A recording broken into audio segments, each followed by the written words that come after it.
संस्थागत और यहाँ पर मौजूद भाई जनाब जवादुल हक साहब, प्रखंड प्रमुख कोचाधामन, जनाब भाई मुश्ताक आलम साहब, साबिक मुखिया, अजीजी जिला परिषद के उम्मीदवार रहे अजीजी इमरान बाबू, वासिद बाबू, मुखिया रफीक साहब, भाई जनाब नसीम साहब जिला परिषद के ये MIM के जिला अध्यक्ष, अजीजी जुम्मन बाबू और यहाँ पर मौजूद सभी अजीज साथियों, बुजुर्गों, नाम भूल रहा हूं, इम्तियाज बाबू और सभी कृषक भाइयों और महिलाओं और पत्रकार बंधुओं, मैं इस वक्त आपके संघर्ष को समर्थन देने के लिए आया हूं। पिछले दिनों में आप लोगों ने अपने गांव में बुलाया था और मैंने उस वक्त भी यही कहा था कि प्रेम पत्र लिखने से आपके मसले का हल नहीं होता है और डॉक्टर को दवा खाने से बीमारी भी ठीक नहीं होता है। जिन जिन लोगों की जमीन जा रही है, ऐसे लोगों को सरकार के सामने में प्रस्ताव रखना होगा। किशनगंज का इलाका, सीमांचल का इलाका शांत और सौहार्दपूर्ण इलाका है। हम लोगों ने हमेशा सरकार के निर्णयों का मान और सम्मान किया है। फौज हमारे मुल्क की जरूरत है, हमारे देश की अस्मिता और अखंडता को बनाए रखने के लिए जरूरी है।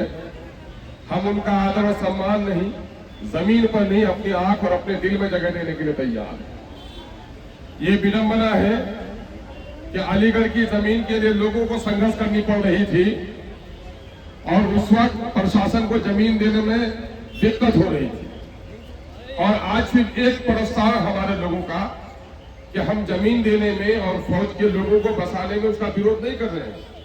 हम सिर्फ एक आग्रह कर रहे हैं कि जहां लंबी दूरी पर बस्तियां अवस्थित है और हमारे किशनगंज जिला में बॉर्डर के क्षेत्र में चला जाए, ठाकुर से लेकर के कोठिया तक, तो कई ऐसी खेती की जमीन है जहां 1.5 से 2 किलोमीटर के दरमियान में बस्तियां नहीं है।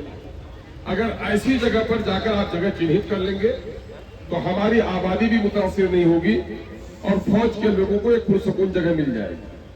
और आबादी के दरमियान करेंगे तो वहां पर दिक्कत होती है। उस दिक्कत को आज खगड़ा के लोग महसूस कर रहे हैं, जहां SSP की छावनी के लिए नसीम साहब इन लोगों को रात को आवाजाही में दिक्कत होती है, शादी ब्याह में दिक्कत होती है, हर जगह तलाशी का मसला होता है। हम कह रहे भाई जनता भी ठीक से रहे और फौज भी सही रहे, तो डिस्टर्बिंग कोई ऐसे प्लेस नहीं हो। यही बात कहने के लिए या DM साहब का प्रस्ताव देने के लिए आप लोग आए हैं। हम आप लोगों का कि इस तहरीक का पूरा समर्थन करते हैं और मेरे पास चूंकि समय का अभाव है, मुझको इन लोगों ने आज से 4 दिन पहले जब परमिशन के ताल्लुक से कहा था, मैंने कहा डेट चेंज कर दो यार, मेरी मीटिंग हो गई है, लेकिन कहा कि नहीं हम लोगों ने तय कर लिया है। तो आपके फैसले का सम्मान करते हुए आ गया हूँ। पूर्णिया में हमारी मीटिंग 11 बजे से 11:30 बजे से थी, नतीजा हमने क्या करके 1 बजे टाला है। तो अभी हमको वहां निकलना है। आप लोग जमकर रहिए और आज प्रशासन के लोगों को भी कह देना चाहते हैं। जो साहब से अभी बात हुई, काफी जाएगी, आप तो बोले थे कि कम लोग लेकिन काफी लोग आ रहे हैं। मैंने कहा कि आप इत्मीनान रखिए, हमारे लोग उग्र नहीं है, सब अंदाज में आएंगे, अपनी फरियाद सुनाकर चले जाएंगे, आपको परेशान होने की जरूरत नहीं है। मैट्रिक के बच्चों का इम्तिहान है, वो भी हम लोग को देखना है। हमारे जो भी साथी यहाँ पर आए हैं, जो पुरुष महिलाएं मजदूर किसान भाई आए हैं, सब और शांति के अंदाज में अपनी बात को रखिए। DM साहब कुछ देर के बाद आने का वादा किया, जैसा कि इमरान बाबू लोगों ने बताया, वो आ जाते हैं, अपना मेमोरेंडम दे दीजिए। और मेमोरेंडम भी आप लोगों ने अच्छा लिखा है, मैं आपके मेमोरेंडम का समर्थन करता हूँ, उसमें साइन भी करता हूँ और ये संघर्ष चलेगा। हम प्रशासन के लोगों को कह देना चाहते हैं कि आप फौज की जमीन लेने के लिए जितने चिंतित और चतुराई दिखा रहे हैं, कम से कम दिल्ली और पटना की सरकार को तो ये भी कहिए कि जितना यहाँ से लद्दत कर मजदूर जाता है ट्रेन पर, इतना बिहार की किसी इलाके से नहीं जाता है। यहाँ के लिए रोजगार के लिए भी तो कल कारखाना लगाइए, जमीन देने के लिए तैयार है, लेकिन वो काम आपको करने का नहीं है। यहाँ पर सबसे ज्यादा बीमार अगर पूर्णिया में है, पूरे बिहार में सबसे ज्यादा किसी जिला में अगर बीमार है, अररिया, पूर्णिया, कटिहार, किशनगंज में है। यहाँ मेला लगा हुआ है और यहाँ पर एक मेडिकल कॉलेज खुले, उसके बारे में चिंता नहीं है। इस इलाके में लेदर पार्क बनना था, लेकिन लेदर पार्क बनाने के लिए यहाँ पांजीपड़ा के करीब की जगह को निशानदेही की गई थी गुलाम सिंह वगैरह को, लेकिन उसको हटा करके आपने मुजफ्फरपुर कर दिया। उसकी चिंता नहीं है, यहाँ के लोगों को रोजगार की चिंता नहीं है। जब सरकार की ये दोगली पॉलिसी होती है, कल कारखाना नहीं खुलेगा, मेडिकल कॉलेज नहीं खुलेगा, एजुकेशनल इंस्टीट्यूट नहीं खुलेंगे, लेकिन अगर पुलिस के लिए और सरकारी ऑफिस के लिए जमीन की चाहिए तो डंडे के चोट पर जमीन लेंगे। ये सरकार का सौतेलापन का स्वरूप है, मैं इसका घोर विरोध करता हूँ। ये सौतेलापन का स्वरूप नहीं चलेगा। हम जमीन देने के लिए तैयार है। हम एक सिर्फ नम्र निवेदन कर रहे हैं कि साहब जमीन यहाँ की नहीं, किसी दूसरे जगह की चिन्हित कर लीजिए। फौज के नौजवानों को अभी बांग्लादेश से और चाइना से जिस तरह हमारे रिश्ते खराब हुए हैं, सरहदों पर हमारी फौज की मजबूती होनी चाहिए। मैं तो केंद्र सरकार को प्रस्ताव देता हूं कि कौन ये लफंगे लोग हैं जो आपको ये कहते हैं कि सीमांचल के लोग संदिग्ध हो गए हैं या बांग्लादेशी घुसपैठिया घुस गया है। याद रखिए, आपको मालूम होना चाहिए, जब देश बट रहा था तो यही बांग्लादेश हमसे 20 किलोमीटर की दूरी पर है, और जब देश बटा तो पाकिस्तान अपने वजूद से ही दो टुकड़ा हो गया। हम अपने पूर्वजों पर फख्र करते हैं, हिंदू मुसलमान सब लोगों पर, कि इन लोगों ने, हमारे बाप दादा ने क्या कहा, ये पागल जाने हिंदुस्तान और पाकिस्तान का बंटवारा करा रहे, ये पागलों का काम है। हम तो देश को अखंड रखना चाहते हैं। मेरे बाप दादा की कब्र यही है, मैं हिंदुस्तान में रहूंगा, मैं पाकिस्तान में नहीं जाऊंगा। मेरे बाप दादा मुखिया हमारे एमएलए कोजाधामन सरवर साहब भी आगे हैं, उनका इस्तेमाल कीजिए, पूरा ताली बजाइए।